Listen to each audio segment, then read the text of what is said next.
কিভাবে আসে, মেসেজ কিভাবে আসে।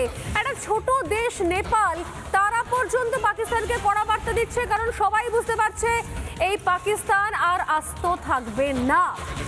যুদ্ধ আবহে পাকিস্তানকে কড়া বার্তা নেপালের, পাকিস্তানকে নেপালের মাটি ব্যবহারের না, কোনোভাবে নেপালের মাটি ব্যবহার করা যাবে না, নেপালের আকাশ ব্যবহার করা যাবে না।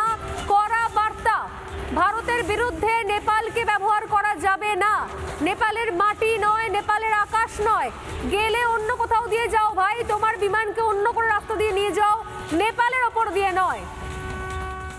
পাকিস্তানকে কড়া বার্তা নেপালের। এই মুহূর্তের সব থেকে বড় খবর আমার মনে হয়, এরপরও এই যদি দেশটা শিক্ষা না নেয়, গোটা বিশ্বে একঘরে হয়ে গিয়েছে পাকিস্তান, একঘরে হয়ে গেছে।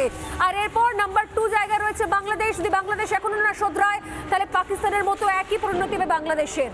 কারণ একই ধর্মের অন্যান্য বিভিন্ন দেশ, ইরান পর্যন্ত পাকিস্তানের পাশে নেই, আর আরব আমিরশাহী নেই, ইরান নেই, সবাই হাত তুলে দিয়েছে, সবাই ভারতের পাশে।